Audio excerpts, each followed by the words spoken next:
All right, guys, we're back. This episode, we are going to talk about Fast X. This is the latest Fast and Furious movie, incorrectly pointed out on Wikipedia as the penultimate installment of the mainline Fast and Furious franchise.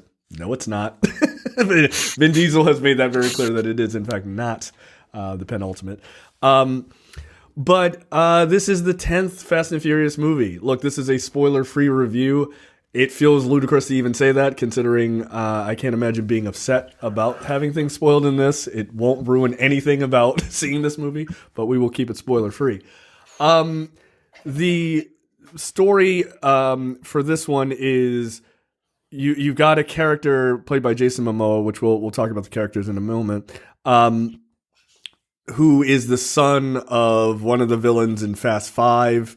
And he is there, of course, for revenge because his father was killed in that movie. Let me just run down the list of actors in this movie. Vin Diesel, Michelle Rodriguez, Jason Statham, Tyrese Gibson, Ludacris, Jason Momoa, John Cena, Jordana Brewster, Brie Larson, Scott Eastwood, Charlize Theron, Alan Ritchson, and I think and Helen Mirren are the big names. It's a lot of names. It's a lot of pages. Put some respect on Sung Kang's name. Oh yes, Sung Kang is in this also. Yeah. So there are a lot of people in this movie. This movie has a $340 million budget, which is insane. Michael, what did you think of this movie? Of this movie that has 4 Oscar winners in it. Look, this is the 10th film in a 20-year-old franchise. So this isn't going to be a review as in should you go see it. If you're into these movies, you probably already have your ticket bought. So I would actually like to just kind of discuss the evolution of this series while relating it to this movie, because this movie is, these are superhero movies now, and their uniforms are cars, and their powers are everything that they can do with cars. And this movie is bloated. It's stuffed. It's got some of the worst acting I've ever seen. Like, it's quite literally acting that is laughable. And people did. Like, there was a woman next to me just during the serious moments in the film, of which there are way too many. Yeah, there's way too many. Knock it off. She was laughing at Vin Diesel crying because it looked ridiculous. That was the most ridiculous thing in this movie. Yeah. and that's saying something. But if you want a theme park ride, you're gonna get it. I remember theme parks used to have these things where you would like get in the seats and the seats would move like during the Days of Thunder ride while you were watching Days of Thunder. That's what this is. It's a theme park ride. I would, by the way, I would love a Fast and Furious movie with that particular setup. Like, I think it would it would be a blast. I'd see this show. Absolutely. Look, this movie, I mean, it's a parody of what action movies are, but like, it's like, it still has the designation of being like one of the most progressive film franchises ever. Yeah, it really is. In that it has true diversity, right? In that it has multiple people from multiple backgrounds, multiple sexual preferences. They go to many different places throughout the world. It's like James Bond for idiots, and but it's fun. Now I do have a take that I don't think people are really going to agree with, but I do feel like these movies have lost their charm. I don't disagree. And the real magic of these movies was the relationship between Vin Diesel and Paul Walker's character. The first movie was Point Break, and it was a blast. It was fun. It was very 2000s-y, right? Mm-hmm. The second movie didn't have Vin Diesel in it, and it sucked. The third movie, look, I know everybody likes it because like you all are a bunch of weebs, but Tokyo Drift was not great, and they threw Vin Diesel in there at the end, right? The fourth movie was a soft reboot, and it was kind of getting its legs again.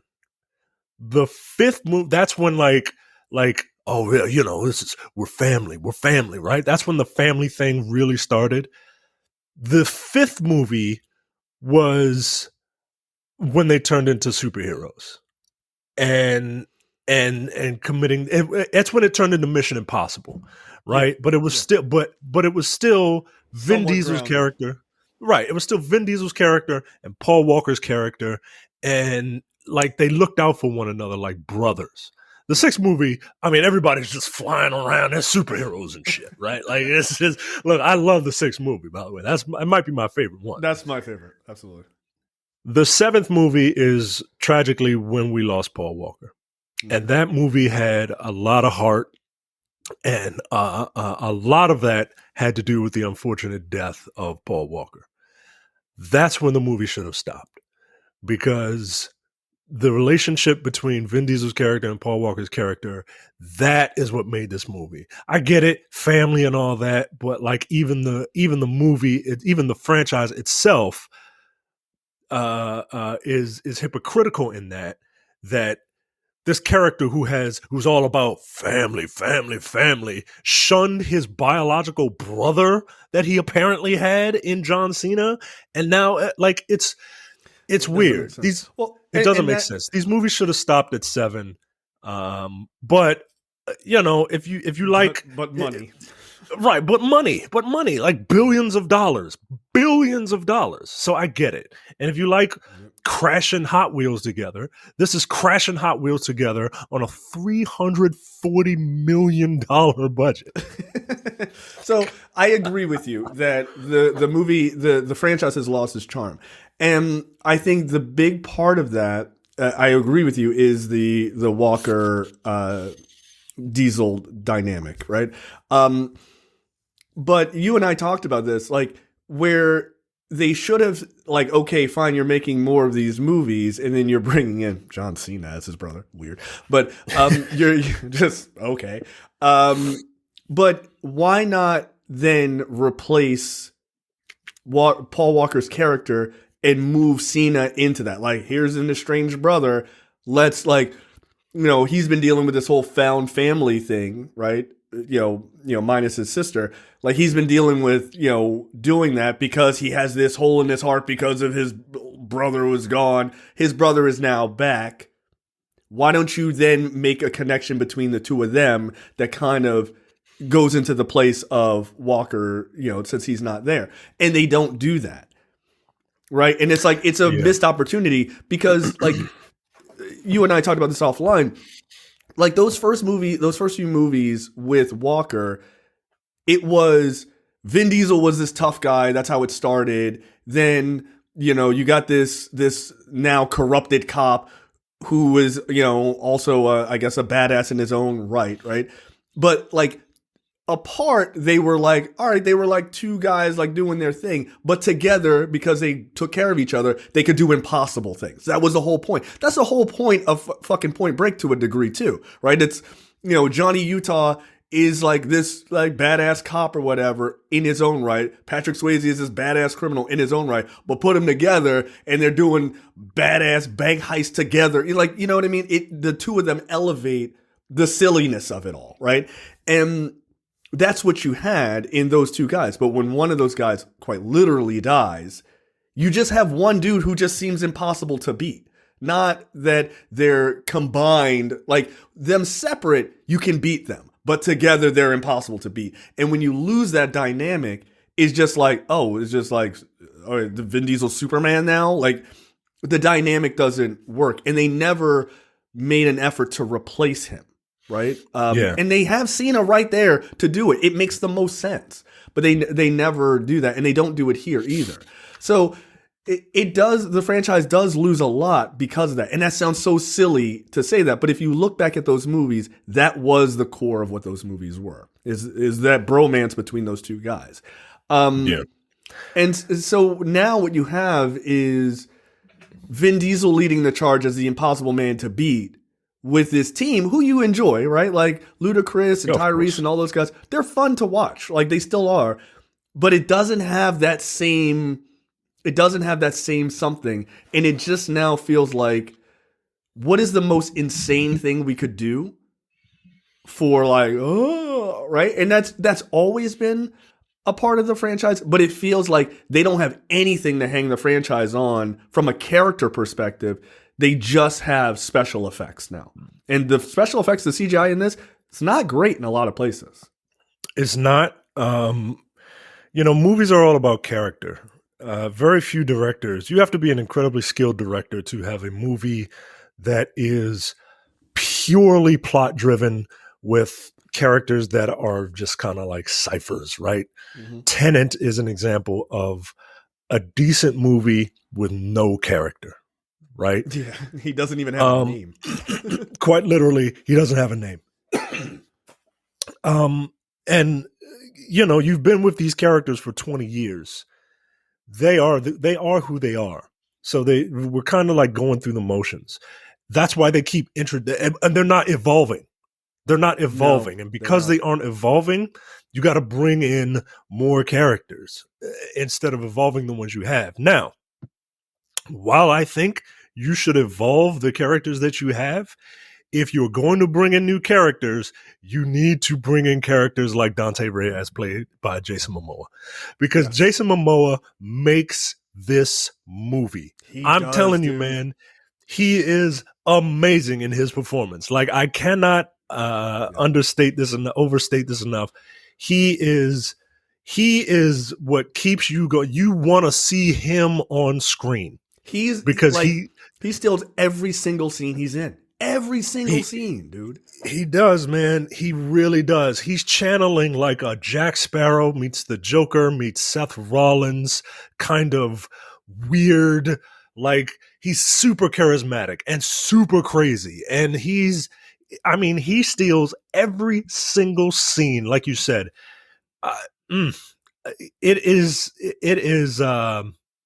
It's quite a performance. In a really silly movie, this gigantic man is playing a really silly person who he's flamboyant. Like, it's just right. Yeah, it works, man. It works for this glorified soap opera, this glorified telenovela. This guy gets it, and yeah, man, he's having fun. He makes the movie. I think he gets it better than any outside of perhaps as a villain, outside of perhaps Jason Statham, who totally gets that role too. Like, I think he gets it better than most, right? Because he's just like, oh, we're not supposed to be taking any of this shit seriously. Like, this is, my character is supposed to be a nutcase. Great, got it. Step aside, Butch. I got it. And like, there's a scene, I won't spoil it for people, but there is a scene with just Jason Momoa that you've never seen in a Fast and the Furious movie, and it feels weird, but then like stepping back, you're like, no, that makes sense. Like, for that character, it makes total sense. And it's just like, bizarre. If you didn't know this character was crazy before, there it is. Yeah, that's he's right. And you're just like, oh, this motherfucker's out of his mind. And it's just, it is amazing how much he works in that franchise. Look, this is the beginning of a trilogy now, according to Vin Diesel. I feel like every time there's a new movie, he's just going to push it out one more. He's like, nah, it's a quadrilogy. Like, all right, okay. I hope he's the villain for these three. I really do. I hope he's the villain, because to lose him would be a real shame. Like, this guy, he gets it, man. Like, he really gets the franchise. He gets his role. He understands it. He's so over the top in a franchise that is already so over the top that it just makes sense. You're like, yeah, no, is that what he's doing? Okay, cool. That's fine. That's fine. Because I wasn't too sure about him. I wasn't either, man. I really wasn't. Like, I was, look, the trailers don't do his performance justice. It does. And that's quite refreshing. to be perfectly honest with you. Yeah. That like he and Vin Diesel have a Batman Joker relationship, yo.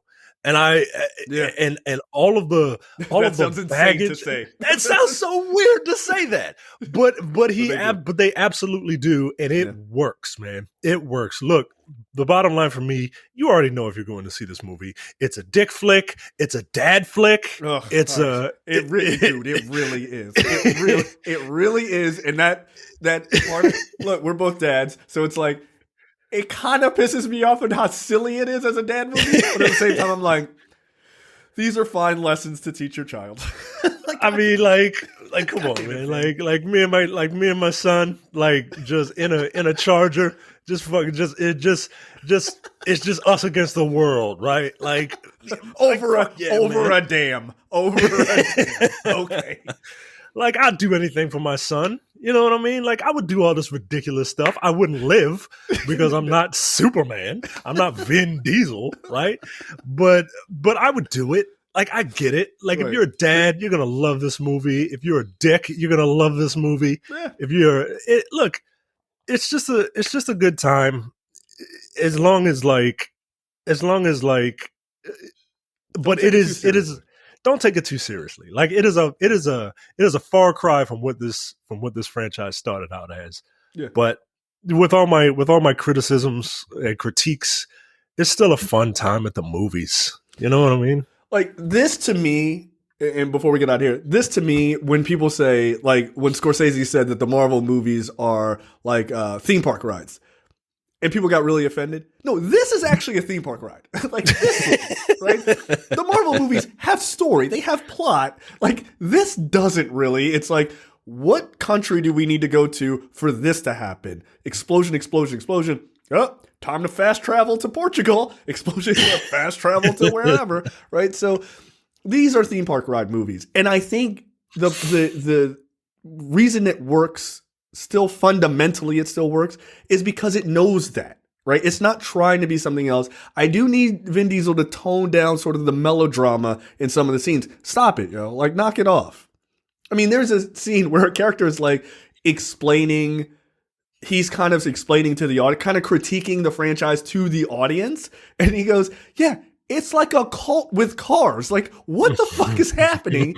And you know what? That character's 100% correct. And, you know, another character's like, you just think everybody's just going to join your family at the end of every adventure. And it's like, but that does happen. Like, it's silly and it's sort of self-referential. And that's what still makes you go, all right, we got 2 more of these. It's fine. It's fine. And like, yeah, I'm invested, yo. I'm invested.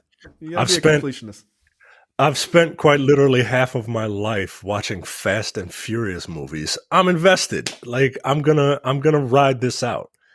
But just look, it's a fun time. It's a silly time. It's a silly movie. This ain't cinema. So go in with a sense of humor, and you'll enjoy it.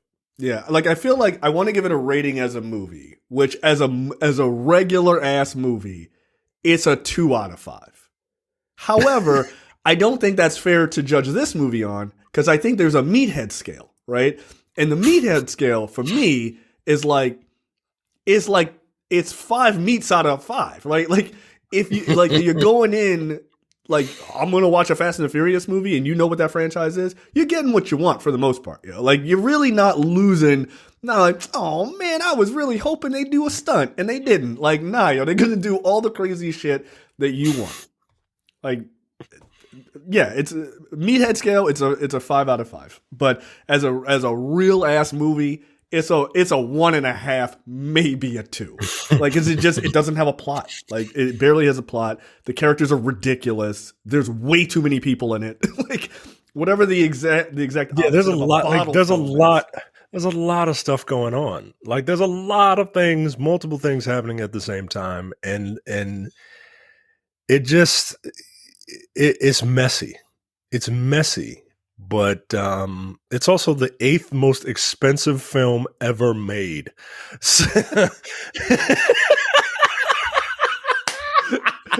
Yeah, that's hilarious. That is fucking funny.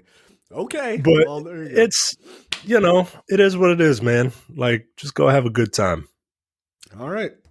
There you have it. Hilarious. Okay, that is it for us. We will see you guys. We don't need to do a spoiler review for this. Like, just see it. Like, just see it. Just go see it, and yeah. All right, so that's it for us. We will see you guys next time. See ya.